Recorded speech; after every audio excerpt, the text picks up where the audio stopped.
Assalamu Walaikum. Hello friends, how are you? Welcome back to my another video.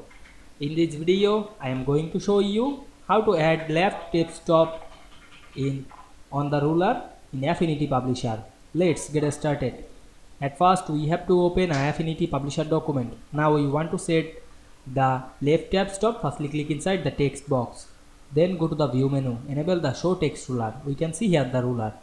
Now we want to set the tab stop using this ruler. You can move this ruler using the tab stop. Select this option to the fast line tab. Otherwise, you can set the tab stop. Go to the window menu. Go to the text option. Select the paragraph. Enable the tab stop. Then set a tab setting.